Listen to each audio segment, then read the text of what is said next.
Hi, കഴിഞ്ഞ ദിവസം നമ്മൾ പറിച്ച മത്തങ്ങ കൊണ്ട് നമുക്കൊന്നൊരു എരിശ്ശേരി വെച്ചാലോ. അപ്പോൾ മത്തങ്ങ എരിശ്ശേരിയാണ് ഇന്നത്തെ. അപ്പോൾ കുറച്ച് കൊച്ചുള്ളി മത്തങ്ങ നല്ല കുനുകുന അരിഞ്ഞ് കുറച്ച് പച്ചമുളകും കൂടെ അരിഞ്ഞിട്ട് നമ്മൾ വെള്ളം ഒഴിച്ച് ഉപ്പിട്ട് നമുക്ക് വേവിക്കാൻ കേട്ടോ. ഇത് വീട്ടിൽ ഉണ്ടായിട്ടായൊന്നും അറിഞ്ഞുകൂടാ, പെട്ടെന്ന് തന്നെ വെന്ത് കിട്ടിയിട്ടുണ്ട്. അപ്പം ഞാൻ നേരത്തെ കുറച്ച് പയർ വേവിച്ച് മാറ്റി വെച്ചിട്ടുണ്ടായിരുന്നു, അതുകൂടി ഇട്ടിട്ട് ഒന്നും കൂടെ അടച്ച് വെച്ച് നമുക്ക് ഒന്നുകൂടെ ഇതൊന്ന് മയപ്പെട്ട് വരട്ടെ.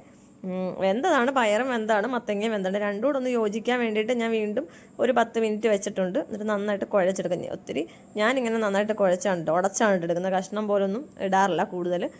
അപ്പോൾ എന്നിട്ട് നമുക്ക് അതിനകത്തോട്ട് അരപ്പുണ്ടാക്കാം. തേങ്ങായും ജീരകവും ചുമന്നുള്ളിയും മുളക് പൊടിയും മഞ്ഞൾപ്പൊടിയും കൂടെ അരച്ചിട്ട് അത് നല്ലോണം അരച്ചിട്ട് ഇതിലോട്ട് മിക്സ് ചെയ്ത് കൊടുക്കാം. എന്നിട്ട് ചെറുതായിട്ടൊന്ന് തിള വരട്ടെ, ചെറിയൊരു തിള വന്നാൽ മതി, കൂടുതലങ്ങ് തിളച്ചിങ്ങനെ മറിയൊന്നും വേണ്ട. ചെറുതായിട്ടൊന്ന് തിളച്ച് ഇതിൻ്റെ ഒരു ഞൊടി വരുമ്പോൾ നമുക്കിത് ഓഫാക്കി മാറ്റി വെക്കാം. എന്നിട്ട് നമുക്ക് കടുക് വറുത്തിടാം കേട്ടോ. അപ്പോൾ ചട്ടി അടുപ്പിൽ വെച്ച് എണ്ണ ഒഴിച്ച് കടുക് പൊട്ടിച്ച് നമുക്ക് ചുമന്നുള്ളിയും കറിവേപ്പിലയും പിന്നെ ഒരു 2-3 വറ്റൽമുളക് ഇവിടെ ഉണ്ടായിരുന്നുള്ളൂ. ഞാൻ പിച്ചിക്കറി 2-3 ഇട്ടിട്ടുണ്ട് കേട്ടോ. വറ്റൽമുളക് ഇതിനകത്ത് കിടന്നിട്ട് കഴിക്കുമ്പോൾ ഒരു ടേസ്റ്റ് അടിപൊളിയാണ്. അപ്പോൾ അതുകൊണ്ട് ഞാൻ ഒരു വറ്റൽമുളക് ഇട്ടിട്ടുണ്ട്. എന്നിട്ട് കുറച്ച് തേങ്ങ ഇടണം കേട്ടോ. അതാണ് ഇതിൻ്റെ ഹൈലൈറ്റ്. മത്തങ്ങ എരിശ്ശേരിക്ക് എരിശ്ശേരികൾക്കൊക്കെ തേങ്ങ വറുത്തിടണം. അതെല്ലാവർക്കും അറിയാമെങ്കിലും ഞാനങ്ങ് പറയുകയാണ് കേട്ടോ. അപ്പോൾ നമ്മുടെ വീട്ടിലുണ്ടായ മത്തങ്ങ ആയിട്ടാണോ എന്ന് എനിക്ക് അറിഞ്ഞുകൂടാ.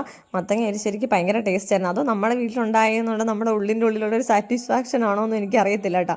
മത്തങ്ങ നമ്മൾ ഇത് നട്ടമൊന്നുമല്ല, വെറുതെ ഇങ്ങനെ കിളിച്ച് വന്നതാണ് അവിടെ തന്നെത്താനെ. അപ്പോൾ മത്തങ്ങ എരിശ്ശേരിയൊക്കെ റെഡി ആയിട്ടുണ്ട്.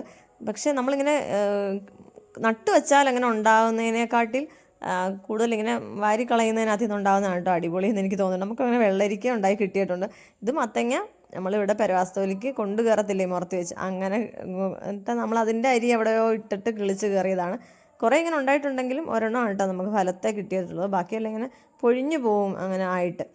ഇപ്പോൾ 1-2 പിടിച്ചത് ഇപ്പോൾ ഉണ്ട്, പക്ഷേ അതിപ്പം വലിച്ചു പറിച്ച് കളയാനാണ് പോകുന്നത്.